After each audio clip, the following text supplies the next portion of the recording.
You are so wonderful in this movie. You're effervescent. Thank you. Really. Oh, goodness. Honestly, I loved you in this film. Thank and first you. off, I wanted to know, I mean, I know you were too young when the original came out. I mean, Yes. sorry, you weren't even born. I wasn't born. Okay, really Yeah, young I then. know. Yeah. But did you ever get to see the original film, or did you check it out? You know, actually, very strangely, I had a memory of it sort of floating around in my childhood as a film that was around, but I couldn't remember exactly what it was or why I had liked it at one point. So a month before I got the call that they were doing a remake and wanted me to audition, I had Netflixed it and watched it and loved it. And then lo and behold, I got a call. They're remaking it. Yeah. So it was kind of one of those things. Destiny. I know, it was destiny. And then you find out that you're going to audition for this role and you're going to be working opposite Russell Brand. Right. What was your audition like?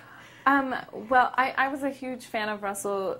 Like everyone else, I sort of found out about him in Forgetting Sarah Marshall, and I just was instantly like, who is this person? They're amazing. And I like went and saw everything I could that he'd done. And so auditioning with him, he's so funny, but he's really kind, and he put me at ease. He was not, he's not competitive. He's so funny, but just like allows you to shine. He was just a lovely guy. I loved auditioning with him, and it never felt like I was on trial or like it was hard work. It just felt like playing, which is always when you know things are going well. Well, I would think too, a lot of improvisation going on between the two of you. Was that how it was? From the get-go, the audition was like a ton of improvisation, and it was good. At the first audition, I remember I made him laugh once, and I caught him off guard, and he laughed, and I thought, I want to do that again. It's so gratifying because he's so funny. Yeah, I can imagine. Yeah. And, you know, what is it about that guy that I just find him so charming and irresistible? Oh, I know. What is it? People, I mean, I don't know if you've gotten the chance to sit down with him yet, but he's magnetic. He's one of those people. He's just glows. And I think when he talks to you, or it feels like that there's no one else in the world, and he's totally focused on you. But I mean, he's incredibly smart and funny, and I mean, he spent like 3 months just making fun of me, but in the sweetest way. But you know, he would pay attention enough to what I was doing to make fun of me. He said, "Greta, what are you doing?" And I was like, "Oh God, I can't believe you just saw that."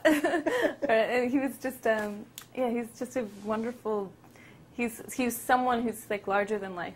Yeah, absolutely, absolutely. Yeah. There's a wonderful scene in this film where he takes you to Grand Central Station, Yes. and oh my God, like what woman wouldn't be like, oh, you know? I know. I'm wondering, what is the most romantic thing that's ever been done for you?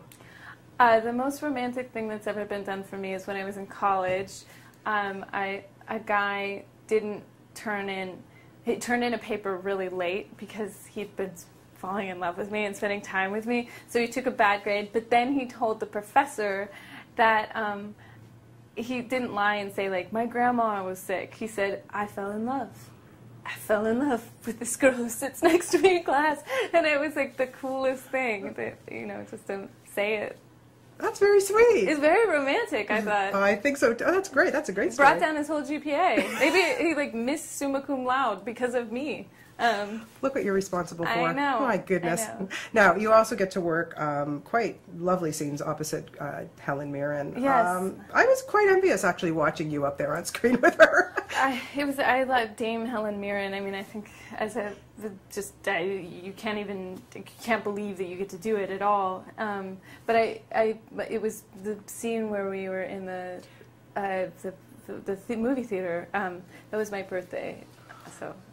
It was kind of the best birthday present ever. Well, how special. I know. What is it about that woman? I mean, she is so wonderful, and I can hear, I've heard she could be a little naughty as well sometimes. Yes, well, she is, she's like one of those women who's a role model for me because she's so cool, and she's so just grounded in her life and funny and doesn't take herself seriously, and she's so great. She'd always have a martini in the makeup trailer after the day with us.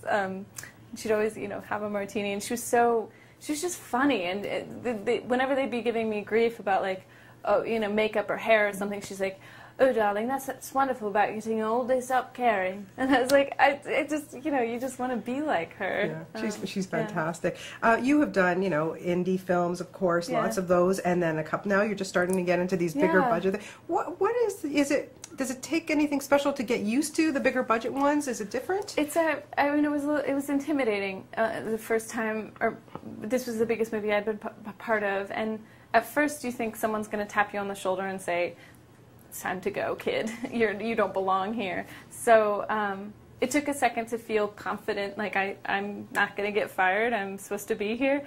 But I grew up loving movies so much, and all kinds of movies, and going to the big multiplexes and seeing films, and I just wanted to be part of that world. And so to get to be part of something huge, as I love indie films and I love doing smaller projects, but there's something about doing something like Arthur that just feels like it's a childhood dream. Absolutely, absolutely. Was there a movie or an actor that did inspire you, that said, I want to be an actor because of?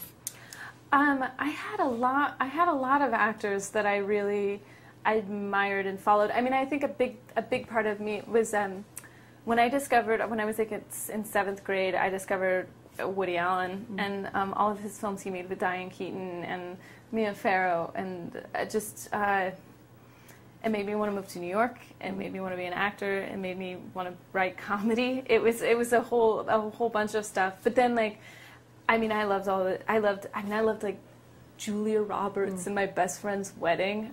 Is there anyone more charming than her? I don't know, those big movies were also... I just want to know how cool it is to have a Pez dispenser with your head on it. I know, that's how I knew. That is how I knew that I was not going to be fired, because I saw the prop master had made a Pez dispenser with my head on it, and I was like, they can't fire me now. They've already made the Pez dispenser, and it looks like me. So I'd have the job. Absolutely, that's the coolest thing. And SpaghettiOs, are you a fan or not? I am a fan of SpaghettiOs. I think that they're just comfort food. I don't know. I remember them from childhood. Any macaroni and cheese, spaghetti, the whole thing. It all works. Kraft. It all works. Yeah, Kraft. Oh, the Kraft macaroni and cheese. Kraft macaroni and cheese. Oh, it's so good. It's still. It's amazing. the best. It's the best. It's the best. We call it Kraft dinner in Canada, but it's awesome. Yeah. Well, I just want to congratulate you on your own. you. You're just fantastic, and I know we'll be talking to you a million more times in your career. But thank lovely you. to talk to you. Thank you so much. You too. Thanks, Greta. That's Great. great. I hope we see you at the Toronto.